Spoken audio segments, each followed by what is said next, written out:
In chapter 1, verse 32 to 35 of the Bhagavad Gita, Arjun reaches a point of deep despair. As he surveys the battlefield, he realizes the weight of what lies ahead. He begins to question the very meaning of victory, wealth, and power, if achieving them means losing those he holds most dear: family, friends, mentor. For Arjun, no amount of worldly gain can justify such profound losses. This moment captures Arjun's inner turmoil, a moral conflict where his attachment to his loved ones challenged his sense of duty. And in his questioning, we see a universal struggle. What is the true worth of ambition, of success, if it means compromising the people and values we cherish? Arjun's hesitation here is more than just a fear. It's the moment of awakening. He begins to wonder, is power worth anything if it costs us relationship? Is victory meaningful if it leaves us spiritually empty? Arjun's questioning reveals a powerful truth, that worldly ambitions, while tempting, can often feel hollow when they come at the expense of our deepest value. As he contemplates the impending loss, Arjun realizes that no kingdom, no amount of wealth can replace the relationship and bonds he would lose. This moment, in many ways, asks us the same question: what is the true price of our pursuit? We too often chase success thinking it will bring us happiness, but Arjun's insight reminds us that genuine fulfillment doesn't come from titles, powers, or wealth. It comes from a life lived with integrity, from relationships, and from staying true to our values. This moment in the Gita challenges us to look beyond the material ambitions, to question what brings lasting meaning to our lives. At the heart of Arjun's pain, his deep attachment to his family, friends, and teachers, his compassion is sincere.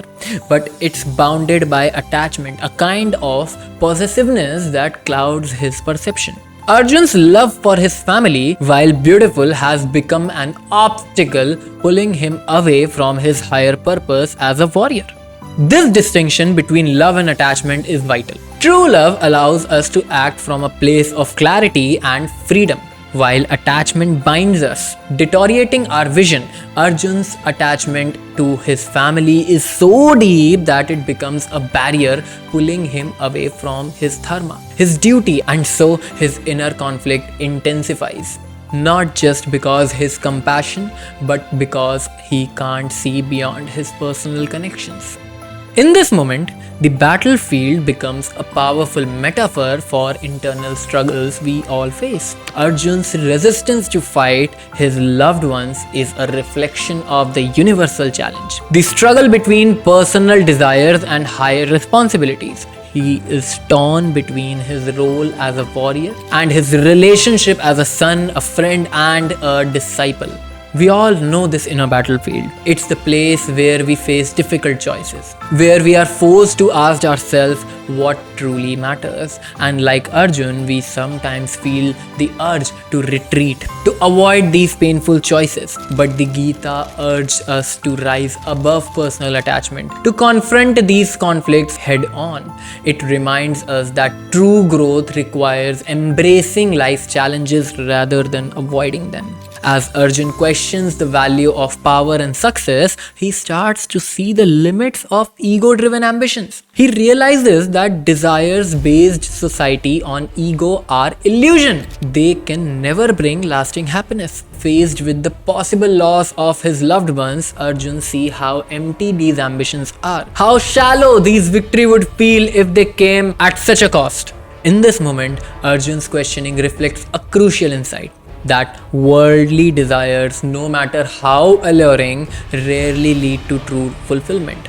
When we are driven by ego alone, we find ourselves in a cycle of endless pursuit. Arjun's despair here is a step towards self-realization, a reminder to us all that true peace comes from understanding our higher purpose, not from chasing temporary rewards. Through Arjun's crisis, the Gita speaks to each of us, inviting us to question our attachments, our ambitions, and our desire. It shows us that real fulfillment comes not from external achievement but from aligning with our higher purpose. To truly understand this wisdom, we must be willing to look beyond the roles, the attachments, and the ambitions we think define us.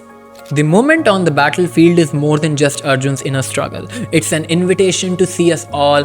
Are we ready to look in our life with the same clarity? To question our own desires and see if they align with our highest values? Because unless we are willing to reflect as deeply as Arjun does here, the Gita's message remains beyond reach. As we journey through these teachings, let's allow Arjun's questioning to inspire our own. Let's look beyond temporary rewards and strive for understanding what will truly fulfill us. And remember, the Gita isn't just a conversation, it's a guide to live with a purpose beyond ego and attachment. So, let us combine this journey together. Let's not just hear from the Gita, but truly engage with us. By the end of this journey, I hope you'll find a version of yourself that values depth over ambition, integrity over fleeting success. Subscribe, join this movement, and let's discover our higher purpose, one verse at a time.